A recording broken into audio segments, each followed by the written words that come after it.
ఇప్పుడు జనరల్‌గా అంటే ఇప్పుడు ఈ ప్లాస్టిక్ సర్జరీలో పర్టిక్యులర్‌గా మీదేమైనా స్పెషలైజేషన్ ఉందా? సో నా స్పెషలైజేషన్ ఎస్థెటిక్ సర్జరీలో అండి. సో నేను all type of cosmetic procedures and aesthetic surgeries చేస్తాను. ట్రాన్స్‌జెండర్స్ ఉంటారు. వాళ్ళు ఫీమేల్ లాగా అవ్వాలనుకున్నప్పుడు అది అసలు ఎట్లా ఉంటుంది మ్యామ్ ప్రాసెస్? ట్రాన్స్జెండర్ అనేది ఒక పర్సన్కి జెండర్ డిస్మార్ఫియా అనేది క్యారెక్టర్ ఉంటే they would want to become a transgender. Dysmorphia అంటే ఏంటంటే ఇప్పుడు మనకు పుట్టుకతోటి ట్రాన్స్‌జెండర్ అంటే అబ్బాయిలు అమ్మాయిలాగా మారడం. అంతేనా? అమ్మాయిని అబ్బాయిలాగా మారడం. వాయిస్ కూడా చేంజ్ చేస్తారా? వాయిస్కి కూడా సర్జరీస్ ఉంటాయండి. అసలు మా ఫేస్ ఎట్లా అవ్వాలంటే అట్లా చేసిస్తారనమాట. అది డాక్టర్ స్కిల్ మీద డిపెండెడ్ అంటే. ఎందుకు అందరు ముంబై వెళ్తారు వీళ్ళు సర్జరీకి? సో జనరలీ ఫస్ట్ మనకి క్లినిక్స్ ఇలాంటివి స్టార్ట్ అయినవి ముంబైలో అండి. ఇప్పుడు అబ్బాయి అమ్మాయిలాగా మారినప్పుడు వాళ్ళకి పీరియడ్స్ అలాంటివి వస్తాయి. సో ఇప్పుడు ఒక అబ్బాయి అమ్మాయిలోకి మారుతున్నారు అంటే వాళ్ళు స్ట్రక్చరలీ దే ఆర్ మేల్. అంటే వాళ్ళు పుట్టుకతో they will have genital organs everything as males.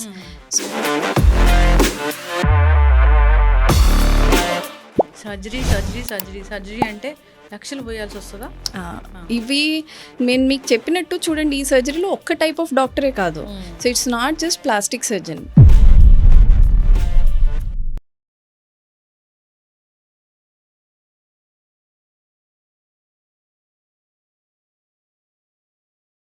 Welcome to BRK news. So జనరల్గా ప్లాస్టిక్ సర్జరీ అండి. సో ప్లాస్టిక్ సర్జరీ అంటే ఏంటి, అసలు ఎవరికి చేస్తారు? సో ట్రాన్స్జెండర్ సర్జరీస్ చేయించుకుంటూ ఉంటారు కదా. సో దాని గురించి ఇన్ఫర్మేషన్ పూర్తి వివరాలు తెలుసుకుందాం. మనతో పాటు ఉన్నారు ప్రముఖ plastic surgeon doctor Varnika JP గారు. వారితో స్పెషల్ చిట్ చాట్. డాక్టర్ గారు నమస్తే అండి. నమస్కారం అండి. ఎలా ఉన్నారు డాక్టర్ గారు? నేను బాగున్నాను. బిజీ ఉన్నారా సర్జరీస్ చేసుకుంటా? అవునండి. ప్లాస్టిక్ సర్జన్ కదా. అవునండి. ఎస్. అంటే ప్లాస్టిక్ సర్జరీ అంటే అదొక ఏదైనా బర్న్ అయినప్పుడు లేదా ఎక్కడైనా సరే గడ్డలు అయినప్పుడు అలాంటి సర్జరీస్ ఏదైనా ప్లాస్టిక్ సర్జరీ అంటే? సో చాలా మందికి ఇది ఒక మిస్కన్సెప్షన్ అండి. అంటే ప్లాస్టిక్ సర్జరీ అంటే ఉత్తి ఫేస్ చేంజ్ చేయడానికి లేదంటే ఏదైనా కాలింది వాళ్ళకి ట్రీట్మెంట్ చేయడానికి అని. కానీ యాక్చువల్లీ ప్లాస్టిక్ సర్జన్స్ అనేవాళ్ళు హెడ్ టు టో అన్ని ఆర్గన్స్ కి రిలేటెడ్ సర్జరీస్ చేస్తాం మేము. సో ప్లాస్టిక్ సర్జరీ లోపలే there will be 18 to 20 sub specialities అనమాట. సో మీకు హెయిర్ నుంచి హెయిర్ ట్రాన్స్ప్లాంట్స్, స్కిన్ది లేదంటే ఐస్ రిలేటెడ్, ఈవెన్ మనకి బ్రెస్ట్ సర్జరీస్, క్యాన్సర్ తర్వాత రీకన్స్ట్రక్షన్ సర్జరీస్, ఎప్పుడైనా ట్రామా యాక్సిడెంట్లో కాళ్ళు చేతులు ఏమైనా ఫ్రాక్చర్స్ అయ్యి ప్రాబ్లమ్స్ వస్తే అలాంటి మీద స్కిన్ టిష్యూ రీకన్స్ట్రక్ట్ చేయడానికి ఇవన్నిటికీ కూడా మేము హెల్ప్ చేస్తాం. కానీ అందరికీ కామన్గా తెలిసేది ఇట్లా కాస్మెటిక్ సర్జరీస్, ఎస్థెటిక్ సర్జరీస్. అంటే టిష్యూని రీకన్స్ట్రక్ట్ చేయడము. ఎస్. ఎక్కడైనా మనకి టిష్యూ వెళ్ళిపోయింది లేదు అన్నప్పుడు అక్కడ టిష్యూని మన బాడీలోనే మళ్ళీ దాన్ని తీసి అలా చేస్తారా? అవును. సో మన బాడీలో సేమ్ ఏరియా నుంచి లేదంటే వేరే ఏరియా నుంచి తీసుకుని దాన్ని రీమోడల్ చేసి అక్కడ పెట్టడం అన్నమాట. ఓకే. ఇప్పుడు జనరల్గా అంటే ఇప్పుడు ఈ ప్లాస్టిక్ సర్జరీలో పర్టికులర్గా మీదేమైనా స్పెషలైజేషన్ ఉందా? సో నా స్పెషలైజేషన్ ఎస్థెటిక్ సర్జరీలో అండి. సో నేను all type of cosmetic procedures and aesthetic surgeries చేస్తాను. ఓకే. సర్జరీ చేస్తే సెట్ అయిపోయినట్లేనా మేడం ఏదైనా ఇష్యూకి సర్జరీ చేస్తే? So most of the times కరెక్ట్గా ఫాలో అయితే ప్రొసీజరు తర్వాత పోస్ట్ ఆప్ రికవరీ ప్రోటోకాల్స్ కూడా ఫాలో అయితే జనరలీ సెట్ అయిపోతామండి. కానీ సర్జరీ అనేది ఇట్స్ అ ప్రొసీజర్. సో ఎప్పుడైనా కాస్త కాంప్లికేషన్స్ ఒక 5 to 10% అనేవి ఉంటాయి. సో అలాంటప్పుడు there might be a requirement for second surgery or any minor procedure అనమాట. మేడం కొంతమంది హీరోయిన్స్ మనం చూసాం బిఫోర్ ఆఫ్టర్ అని. కొందరికి మాత్రం బాగా సక్సెస్ అవుతుంది, కొందరు అయితే అసలు గుర్తుపట్టరు, చూడలేకపోతాం కూడా. అవును. ఎందుకు అది ఫెయిల్ అయినట్లేనా అట్లా ఉంటే? సో అన్ఫార్చునేట్లీ ఇట్లా ఎలాగే అంటే ఇప్పుడు చాలా మందికి అవేర్నెస్ వస్తుంది దట్ ఈ ప్రొసీజర్స్ మాకు కావాలి, ముక్కు చేంజ్ చేసుకోవాలి లేదంటే చీక్స్ డల్గా ఉన్నాయి వాటికి ఏమైనా చేయాలి, అంతవరకు అవేర్నెస్ వస్తుంది. కానీ ఏ డాక్టర్ దగ్గరికి వెళ్ళి చేయించుకోవాలి, కరెక్ట్ పర్సన్ ఎవరు దీనికోసము, అలాంటిది వాళ్ళు చూసుకోలేకపోతున్నారు. సో దాంతో ప్రాబ్లం ఏమవుతుందంటే ప్రాబ్లం ఉంది అని వాళ్ళకి తెలుస్తుంది కానీ కరెక్ట్ సొల్యూషన్ దొరకదు అనమాట. సో అలాంటప్పుడు మీరు నాన్ ట్రైన్డ్ ప్రొఫెషనల్స్ దగ్గర లేదంటే ఎక్స్పీరియన్స్ లేని వాళ్ళ దగ్గరికి వెళ్ళారు అంటే మీకు ఇలా రిజల్ట్స్ సరిగ్గా రావు. లిప్స్ కోసం ఎక్కువగా చేయించుకుంటున్నారు కదా. లిప్స్ అండ్ నోస్ చాలా కామన్ అండి. నోస్ ఒకసారి సరి చేస్తే సరైపోతుందా మేడం? నోస్‌కి మన దగ్గర 2 టైప్స్ ఉంటాయండి. Surgical as well as non surgical.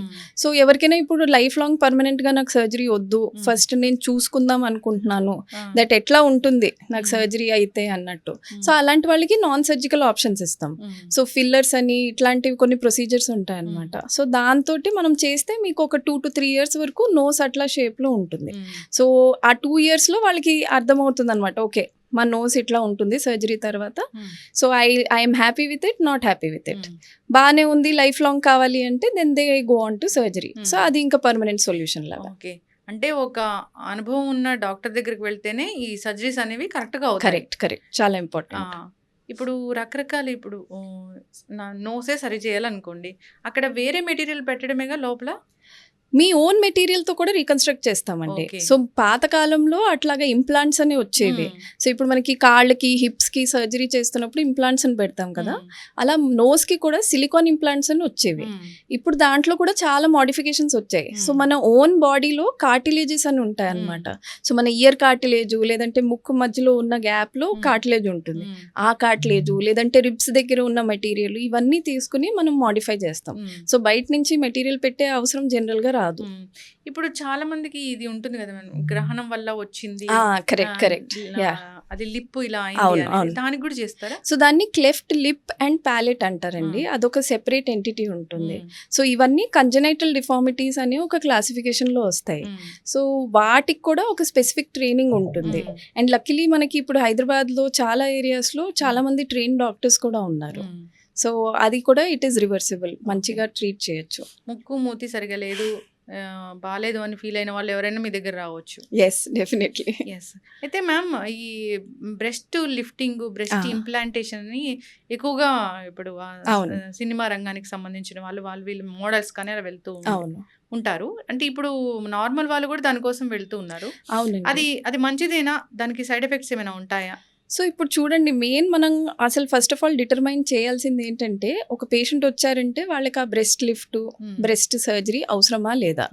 So చాలా మంది ఇప్పుడు ఎట్లా అంటే పియర్ ప్రెషర్ మూలాంచి, అంటే ఇప్పుడు ఏదో మోడల్స్ టీవీలో కనిపించిన వాళ్ళకి అట్లా ఉంది సో నేను చేయించుకుంటాను అన్నట్టు ఒక షార్ట్ పీరియడ్ ఆఫ్ టైంలో ఆ క్రేజ్ లో వచ్చేస్తారు. కానీ లైఫ్ లాంగ్ అది వాళ్ళు మళ్ళీ ఉంచుకోగలుగుతారా లేదా వాళ్ళకి అది ఐడియా ఉండదు. సో మా దగ్గర వచ్చినప్పుడు ఆ కౌన్సిలింగ్ చేసి వాళ్ళకి అవన్నీ ఎక్స్ప్లెయిన్ చేస్తాం అనమాట. మీ బ్రెస్ట్ షేప్ చేంజ్ అయ్యాక ఇలా ఉంటుంది, అది మీకు లైఫ్ లాంగ్ ఉంటుంది. So will you be happy with that or not, అది ఫస్ట్ డిసైడ్ చేసుకున్నాక చేసుకోండి అని. సో పేషెంట్ సెలెక్షన్ అనేది చాలా ఇంపార్టెంట్. Secondly correct procedure. ఇప్పుడు కొంతమందికి ఉత్తి బ్రెస్ట్ లిఫ్ట్ తోటి కరెక్ట్ రిజల్ట్ రాకపోవచ్చు, వాళ్ళకి బ్రెస్ట్ ఇంప్లాంట్ అయినా అవసరం పడవచ్చు, లేదంటే ఫ్యాట్ ఫిల్లింగ్ అంటాం అనమాట, అంటే కాస్త వాల్యూమ్ పెంచడానికి, ఇలాంటివి కూడా అవసరం పడవచ్చు. సో ఏ పేషెంట్కి ఏ ప్రొసీజర్ ఇంపార్టెంటో అది చూసి దాన్ని బట్టి మేము సక్సెస్ డిటర్మైన్ చేస్తాం. ఇప్పుడు ఏదైనా ఫారెన్ మెటీరియల్ ఉన్నట్లేగా బయట నుంచి తెచ్చి ఏదైనా ఇంప్లాంటేషన్ అనేది చేస్తే కనుక మ్యామ్, అవునండి, సో అది మళ్ళీ బ్లడ్ లోకి వెళ్ళడం, అది రకరకాల ఇష్యూస్ తేవడం అట్లా జరుగుతుందా ఏమన్నా? లేదండి, ఇప్పుడు నేను అదే చెప్తున్నా, మనకి టెక్నాలజికలీ ఇప్పుడు చాలా ఎక్కువ అడ్వాన్స్మెంట్ వచ్చింది. సో మేము యూస్ చేసేవి సిలికాన్ ఇంప్లాంట్స్ అంటారు అనమాట. సో ఈ సిలికాన్ ఇంప్లాంట్స్ కూడా 6th జనరేషన్. అంటే ఇమాజిన్, ఫస్ట్ జనరేషన్ నుంచి వాళ్ళు దాన్ని మోడిఫై చేసి ఇప్పుడు 6th జనరేషన్ ఇంప్లాంట్స్ వాడుతున్నాం. సో అవి ఎలా ఉంటాయంటే దే ఆర్ వెరీ డ్యూరబుల్. అంటే మీరు ఇప్పుడు ఈ ఆన్లైన్ వీడియోస్ కూడా ఏమైనా గూగుల్ చేస్తే మీకు కనిపిస్తుంది, దే ఆర్ సో డ్యూరబుల్. వాటి నుంచి కార్ కూడా వెళ్ళిపోతే కూడా దే విల్ నాట్ బ్రేక్. మీరు దాన్ని అన్లెస్ అండ్ అంటిల్ ఒక షార్ప్ ఆబ్జెక్ట్ తోటి స్టాబ్ చేస్తే అప్పుడు అది వస్తుంది. కానీ అప్పుడు కూడా what happens is silicon is a very dense material. So అది బయటకు వచ్చి మొత్తం బ్లడ్ లో నీళ్ళలాగా కలిసిపోవడం అనేది ఉండదు. అది జస్ట్ బయటకు వచ్చి ఒక లంప్ లాగా ఫామ్ అవుతుంది. సో పేషెంట్ కెన్ ఎగ్జామిన్, అంటే ఎప్పుడైనా వాళ్ళు బ్రెస్ట్ టచ్ చేసినప్పుడు ఒక లంప్ లాగా ఫీల్ అవుతుందంటే they can immediately come to us and we can safely remove that. Okay. అంటే అట్లా ఒకవేళ నచ్చకపోయినా రిమూవ్ చేసుకోవచ్చు. అవునండి, చేసుకోవచ్చు. ఇప్పుడు నో సర్జరీ, లిప్ సర్జరీ అట్లా ఒక మనిషి ఎన్ని సర్జరీలు అయినా కావాలంటే చేయించుకోవచ్చా? జనరలీ మేము ఒక లిమిట్ పెడతామండి, బికాజ్ అందరికీ అట్లా చేసుకుంటూ పోతే కొంతమందికి ఉంటుంది కదా మేము మొత్తం బాడీ షేపే మార్చేసుకుంటాం అని. సో అందుకే నేను ఫస్ట్లో చెప్పినట్టు అసలు ఆ పేషెంట్కి ఆ surgery is it required or not, and వాళ్ళ ఆ రిజల్ట్స్తో will they be able to live for ever not, first ఆ కౌన్సిలింగ్ ఇచ్చాకే వీ విల్ టెల్. సో ఎవరైనా ఇప్పుడు మల్టిపుల్ సర్జరీస్కి అలా వస్తూనే ఉన్నారనుకోండి, దెన్ ఫస్ట్ మేము కౌన్సిలింగ్ చేస్తాము. చేశాక then we send them to psychiatrist. Because ఇలాంటి వాళ్ళకి ఏంటి అంటే బాడీ డిస్మార్ఫిజం అనేది ఉంటుంది, అంటే they are not happy with their body structure or features. ఇలాంటి వాళ్ళకి మనం ఎన్ని నెంబర్ ఆఫ్ సర్జరీస్ చేసినా sometimes it is not enough. So it is very important to understand. అంటే వాళ్ళు ఇది కావాలని ఎవరైనా సినిమాలో చూసుకుని లేదంటే వాళ్ళు ఓన్ గా కావాలని చేసుకుంటున్నారా, or is it some sort of a psychological disorder where they are not happy. మనం ఎంత చేసినా కానీ they will not be happy with the outcome. ఇప్పుడు బ్రెస్ట్కి ఇంప్లాంట్ చేయడము, దానికి ఏదైనా సిలికాన్ లాంటివి ఇవ్వడము అనేది చేస్తే మ్యామ్ అసలు నార్మల్ లైఫ్ అనేది లీడ్ చేయొచ్చా? వాళ్ళు ప్రెగ్నెంట్ అవ్వచ్చా? పిల్లలకి పాలు ఇవ్వచ్చా? Yeah definitely. సో దానికి ఒక సేఫ్టీ ప్రోటోకాల్స్ అనేవి ఉంటాయండి. అంటే మేము బ్రెస్ట్ ఇంప్లాంట్ పెడుతున్నప్పుడు కూడా దానికి ఒక టెక్నిక్ ఉంటుంది, దట్ మీ నార్మల్ బ్రెస్ట్ టిష్యూని మనం ఎంత తక్కువ అయితే అంత డిస్టర్బ్ చేసి దాని లోపల పెట్టడం. అండ్ ఎస్పెషలీ బ్రెస్ట్ మన లాక్టిఫెరస్ గ్లాండ్స్ అనేవి ఉంటాయి అనమాట. ఆ ఏరియా అసలు అయితే మేము టచ్ చేయము. సో బ్రెస్ట్ ఫీడింగ్ అయినా లేదంటే బ్రెస్ట్లో మిగతా సర్క్యులేషన్, బ్లడ్ సర్క్యులేషన్ అయినా అవి డిస్టర్బ్ అవ్వకుండా we have to put the silicone implant. So మీరు కరెక్ట్ డాక్టర్ దగ్గర చేయించుకుంటే ఈ ప్రోటోకాల్స్ ఫాలో అవుతారు కనుక you will never have an issue. నార్మల్గా మీ లైఫ్ అంతా కూడా you can continue with your regular activities. జిమ్కి వెళ్ళొచ్చు, పిల్లలతో ఆడుకోవచ్చు, you can get pregnant, do breast feeding, ఇవన్నీ కూడా నార్మల్గానే ఉంటాయి. ఇప్పుడు ప్రోగ్రామ్ ప్రొడ్యూసర్ కావ్యకి నవ్వితే సొట్టబుగ్గలు వస్తాయి కదా, అవునండి, అది కావాలన్నా చేస్తారా? అది చాలా కామన్ సర్జరీ అయిపోయిందండి ఇప్పుడు లాస్ట్ 2-3 years లో. ఎస్పెషలీ కాలేజ్కి వెళ్ళే అమ్మాయిలు అవి చాలా ఎక్కువ చేయించుకుంటున్నారు. ఓకే మ్యామ్, ఇప్పుడు బ్రెస్ట్ లిఫ్టింగ్ ఉన్న బ్రెస్ట్ని సరి చేయడం అదంతా ఓకే, కానీ ఇప్పుడు ఎవరైనా ట్రాన్స్జెండర్స్ ఉంటారు, వాళ్ళు ఫీమేల్ లాగా అవ్వాలనుకున్నప్పుడు అది అసలు ఎట్లా ఉంటుంది మ్యామ్ ప్రొసీజర్ అనేది? So first of all transgender అనేది వీ షుడ్ అండర్స్టాండ్ అండి. ట్రాన్స్జెండర్ అనేది ఒక పర్సన్కి జెండర్ డిస్మార్ఫియా అనేది క్యారెక్టర్ ఉంటే they would want to become a transgender. Dysmorphia అంటే ఏంటంటే ఇప్పుడు మనకు పుట్టుకతోటి they will have certain set of secondary sexual characters. So ఇప్పుడు ఒక బిడ్డ పుట్టారు అంటే డాక్టర్ ఎగ్జామిన్ చేసి అది మేలా ఫీమేలా అని సెకండరీ సెక్షువల్ క్యారెక్టర్స్, వాళ్ళ టెస్టిస్ ఇవన్నీ చూసి చెప్తారనమాట. So when they grow up they don't confirm to that. అంటే వాళ్ళ అవుట్ సైడ్ ఉన్న ఈ జెనైటల్ తోటి వచ్చే సెక్షువల్ ఐడెంటిటీకి వాళ్ళ లోపల ఫీల్ అయ్యే సెక్షువల్ ఐడెంటిటీకి రెండింటికి కామన్ ఉండదన్నమాట. సో అలాంటప్పుడు they have lot of depression, anxiety, వాళ్ళకి ఇరిటేషన్, ఫ్రస్ట్రేషన్ చాలా ఉంటుంది. Because for them it is like living in someone else's body. So అలాంటి సిచ్యువేషన్లో they come up to us saying that we're not happy with the body we're living in and we want to change it. Transgender అంటే అబ్బాయిలు అమ్మాయిలాగా మారడం, అంతేనా? అమ్మాయిని అబ్బాయిలాగా మారడం అది కూడా ఉంటుంది. అది కూడా ఉంటుంది. ఓకే, ఎందుకు అందరు ముంబై వెళ్తారు వీళ్ళు సర్జరీకి? సో జనరలీ ఫస్ట్ మనకి క్లినిక్స్ ఇలాంటివి స్టార్ట్ అయినవి ముంబైలో అండి. సో అక్కడ గవర్నమెంట్ హాస్పిటల్స్లో ఇవన్నిట్లో కూడా ట్రాన్స్జెండర్ క్లినిక్స్ అనేవి చాలా ఉన్నాయి. సో అందరికీ అవేర్నెస్ ఎట్లా పెరిగింది అంటే మనం నార్త్కి వెళ్ళి ఢిల్లీలో అయినా బాంబేలోనే ఇలాంటి సర్జరీస్ చేయించుకుంటే బెటర్. రెండోది ఏంటంటే ఈ సర్జరీస్ ఒక టైప్ ఆఫ్ డాక్టర్ తోటి అయ్యేవి కాదనమాట. It is a multi speciality clinic type of thing. So only plastic సర్జనే కాదు, you need an andrologist, endocrinologist, psychiatrist, వీళ్ళందరూ కలిపి ఉండాలి.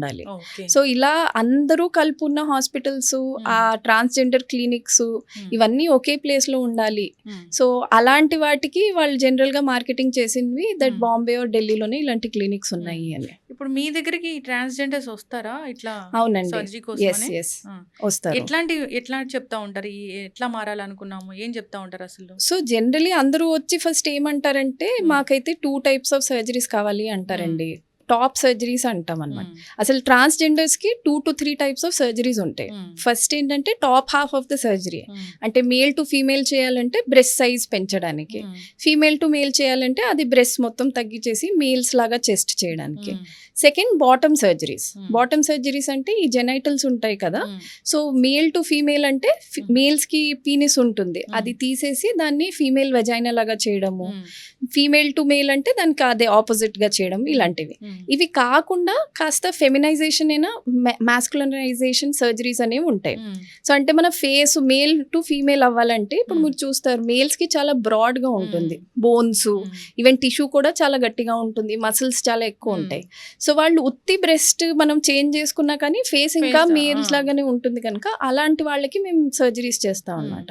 సో ఫెమినైజేషన్ సర్జరీస్ అని ఉంటాయి, అంటే ముక్కు ఫీమేల్స్ లాగా కాస్త సన్నగా చేయడము, పొడుగ్గా చేయడము, చిన్ను కాస్త సన్నగా పొడుగ్గా చేయడం, ఈ జా లైన్ కాస్త సన్నగా చేయడము, సాఫ్ట్గా చేయడము, ఇలాంటివి ఉంటాయి. ఇదే కాకుండా దీనికంటే if they want any further like voice change చేయడము, కాస్త ఫీమేల్స్ అంటే హై పిచ్డ్ వాయిస్ అట్లాంటివి రావాలి. వాయిస్ కూడా చేంజ్ చేస్తారా?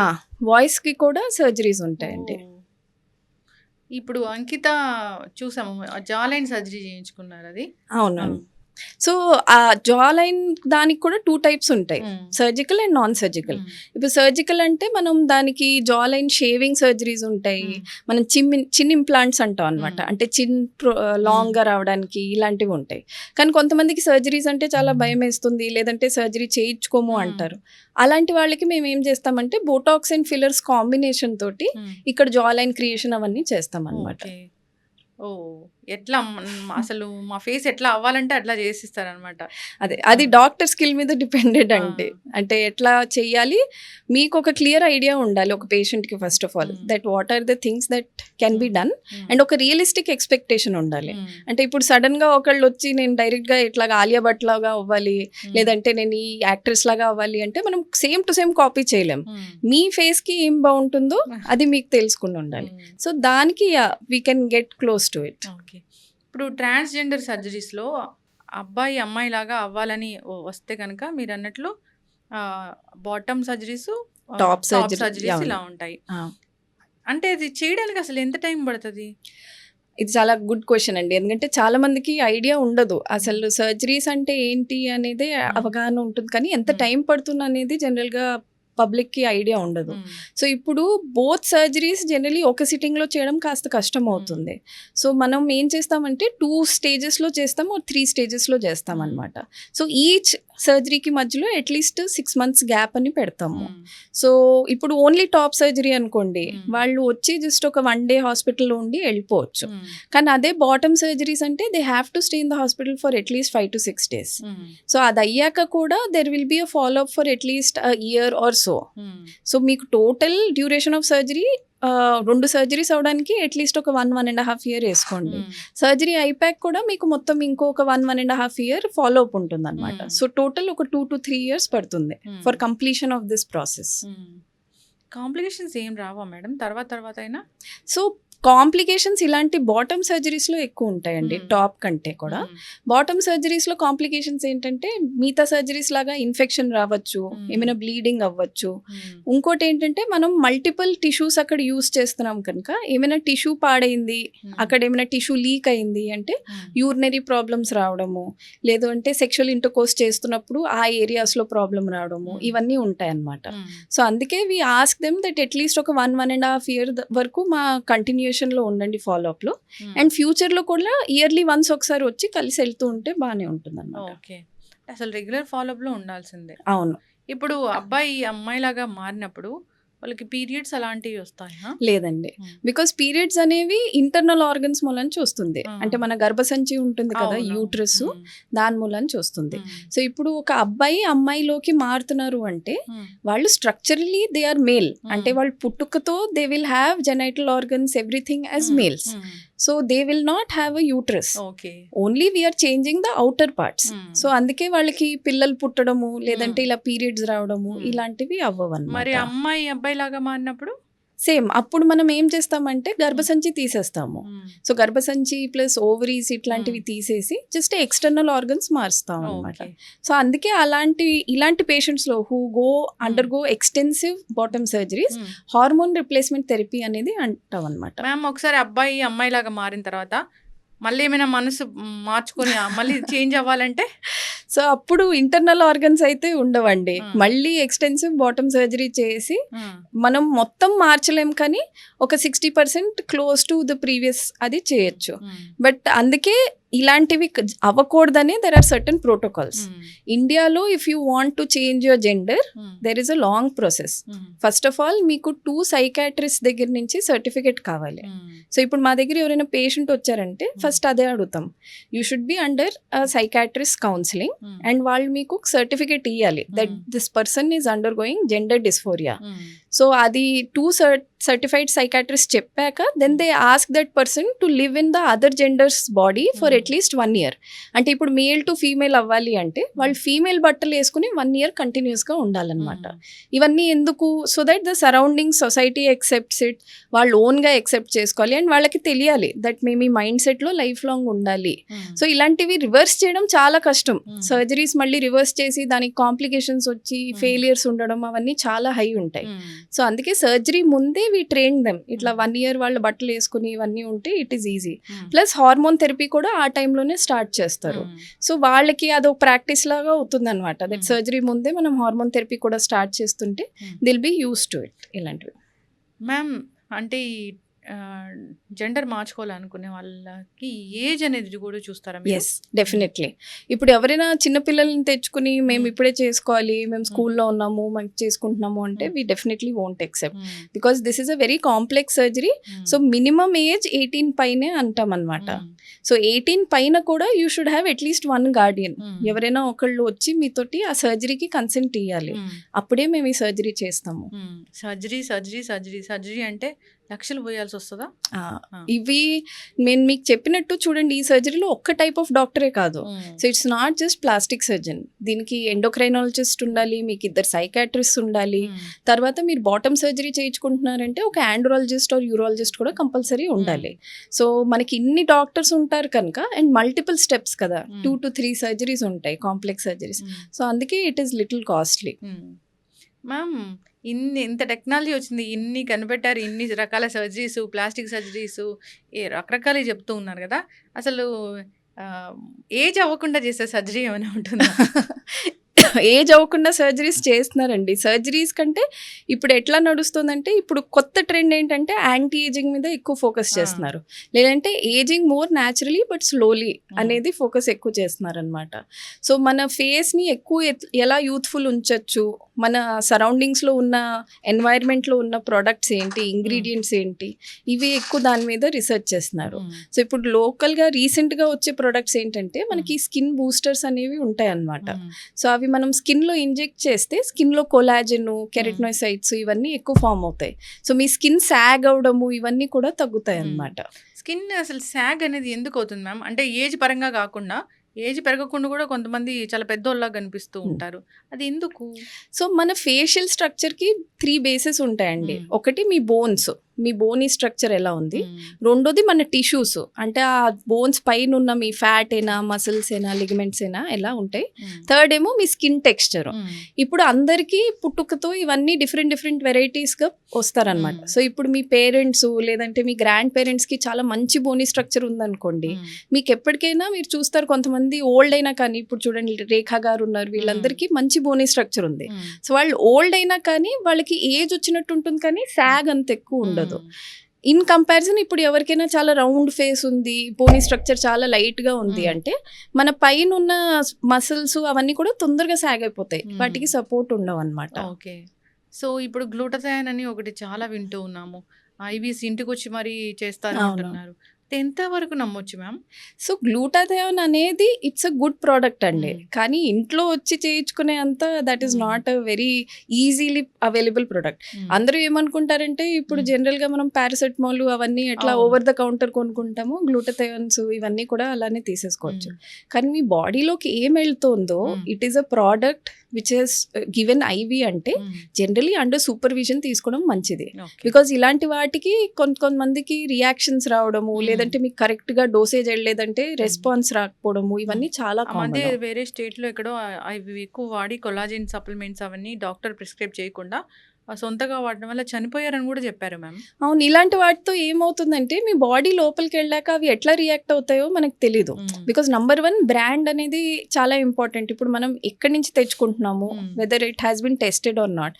సెకండ్ క్వాంటిటీ, ఈ మెడిసిన్స్ అన్నిటికీ ఒక హై డోస్ ఉంటుందన్నమాట. సో మీ బాడీ వెయిట్ ప్రకారం, మీ నీడ్ ప్రకారం మేము క్యాల్కులేట్ చేస్తాము. సో చాలా మంది ఇప్పుడు ఇంటికి వచ్చి ఇచ్చేవాళ్ళు అందరికీ సేమ్గా ఇచ్చేస్తూ ఉంటారు, దాంట్లో ఏం వేరియేషన్ ఉండదు, దట్ ఈ పర్సెంట్కి ఇంత తక్కువ ఎక్కువ అలా ఉండదు. అలాంటప్పుడు over a period of time ఏమవుతుందంటే ఆ ప్రోడక్ట్ అంతా బాడీలో బిల్డప్ అయ్యి మీ కిడ్నీ ఫెయిలియర్, లివర్ ఫెయిలియర్ ఇలాంటి ఇష్యూస్ వచ్చే ఛాన్సెస్ ఉంటాయి అన్నమాట. ఇప్పుడు జనరల్గానే స్కిన్ హెల్తీగా ఉండాలి, బాగుండాలి అంటే కొన్ని హ్యాబిట్స్ మీరు ఖచ్చితంగా చేసుకోవాలి, ఈ లైఫ్ స్టైల్ చేంజ్ చేసుకోవాలంటే ఏముంటాయి మ్యామ్? నేనైతే ఫస్ట్ ఆఫ్ ఆల్ చెప్తాను, మీ diet and exercise forms 80% of how your skin looks. So మీ డయట్లో కూడా it should have a healthy mix of everything. ఇప్పుడు కొంతమంది అంటారు అస్సలు ఫ్యాట్స్ తినద్దు, చాలా బండగా అయిపోతారు అని. కానీ మనకి ఫేస్కి కావాల్సిందే అది. సో హెల్దీ ఫ్యాట్స్ అంటే నట్స్ నుంచి వచ్చేవి, లేదంటే ఆవకాడోస్ ఇలాంటి వాటి నుంచి వచ్చేవి. ఈ మంచి హెల్దీ ఫ్యాట్స్ మీరు తీసుకుంటే మనకి స్కిన్కి ఒక మంచి బేస్ ఫామ్ అవుతుంది. సిమిలర్లీ ప్రోటీన్, మనం ప్రోటీన్ కూడా మంచి హెల్దీ సోర్సెస్ నుంచి ప్రోటీన్ తీసుకోవాలి. And carbohydrates general. సో మనం ఇప్పుడు ఒక ఫుడ్ తింటున్నాము ఆఫ్టర్నూన్ లంచ్ అంటే దాంట్లో ఒక good amount of fats, good amount of protein and carbohydrates, balanced meal ఉండాలన్నమాట. ఇది కాకుండా మీరు at least weekly 2 to 3 times mild exercise, walking అయినా లేదంటే ఏదో ఒకటి 30 minutes కాస్త వెయిట్ లిఫ్టింగ్ అయినా ఇట్లాంటివి చేస్తే మన మసిల్ టోను అవన్నీ మంచిగా ఉంటాయి అన్నమాట. సో నేను మీకు అదే చెప్పా కదా, మన మసిల్స్ ఉన్నవి సాగ్ తొందరగా అవ్వకుండా ఉండాలి అంటే వాటికి ఆ టోన్ ఉండాలి. సో ఈ ఎక్సర్సైజ్ ఇవన్నిటితో కూడా దట్ విల్ హెల్ప్. ఓకే. ఇప్పుడు వైట్నింగ్ కోసం చేసేవి చాలా ఉంటాయి. ఇప్పుడు గ్లూటథైన్ అంటే ఫెయిర్ అవ్వడానికి అది చేస్తూ ఉంటారు. అంతేకాదు ఫెయిర్నెస్ కోసం కూడా మొత్తం చాలా నల్లగా ఉన్న వాళ్ళు కూడా, అవును, అంటే తెలీదు నాకు అలా చెప్పొచ్చో లేదో, కలర్ కాంప్లెక్షన్ చాలా మార్చిపోతుంది, మారిపోవాలని దానికోసం ట్రై చేస్తూ ఉంటారు. న్యాచురల్ కలర్ నుంచి అలా మారడం అనేది సరైన పద్ధతేనా? మారితే అది పర్మనెంట్గా ఉంటుందా? ఎప్పుడైనా మీ స్కిన్ టోన్ అనేది మీ స్కిన్ టోన్ ఎప్పటికైనా ఉంటుంది. సో యాజ్ లాంగ్ యాజ్ మీరు ఆ ట్రీట్మెంట్ తీసుకుంటున్నారు అది ఉంటుంది. Once you stop it you will go back to your regular skin tone. So మీరు ఏమైనా టెంపరీగా ఏదో ఫంక్షన్కో లేదంటే ఎక్కడికో ఏదైనా స్క్రీన్ మీద కనిపిస్తున్నాను ఇది కావాలి అంటే షార్ట్ టర్మ్కి ఇట్ ఈస్ గుడ్. కానీ over a period of time మీరు లాంగ్ టర్మ్ అది మెయింటైన్ చేయాలంటే generally it is not a good thing. జుట్టు రాలే సమస్య అందరినీ ఇబ్బంది పెట్టే సమస్య. కోవిడ్ తర్వాత జుట్టు చాలా మందికి తెల్లబడుతుంది, పల్చగా అయిపోతుంది. అవునండి. ఏమైనా టిప్స్ ఉంటాయా మ్యామ్? మళ్ళీ జుట్టు చాలా పెరగాలంటే అసలు ఏం చేయాలి? అసలు ఫస్ట్ ఆఫ్ ఆల్ అందరికీ ఇప్పుడు జుట్టు పోయే కారణం స్ట్రెస్ అండి. సో నేను అందరికీ చెప్పేది కోవిడ్ కంటే కూడా స్ట్రెస్. కోవిడ్ తర్వాత స్ట్రెస్ చాలా ఎక్కువ పెరిగిపోయింది అందరికీ. సో నేను అందరికీ ఏం చెప్తా అంటే స్ట్రెస్ తగ్గించుకోవడానికి అట్లీస్ట్ కొంత చేయండి. డైలీ ఓ 5 minutes మెడిటేషన్ చేయడము, రాత్రి అట్లీస్ట్ ఒక 8 hours పడుకోవడము, ఇలాంటివి చాలా హెల్ప్ ఉంటాయి. రెండోది మీరు ఉన్న ఏరియాలో వాటర్ ఎట్లా వస్తుందో అది కూడా చాలా ఇంపార్టెంట్. ఇప్పుడు హైదరాబాద్లో చాలా ఏరియాస్లో మీకు హార్డ్ వాటర్ వస్తుంది. సో మీ ఆ హార్డ్ వాటర్ తోటి హెడ్ బాత్ చేసుకుని ఇవన్నీ చేసుకున్నాక మీరు ఏ సీరమ్స్ పెట్టుకున్నా కానీ అవి యాక్ట్ చేయవు. ఎందుకంటే ఆ హార్డ్ వాటర్లో మినరల్స్ ఉంటాయి, అవి మన స్కాల్ప్ మీద వెళ్ళి they will clog all the pores అన్నమాట.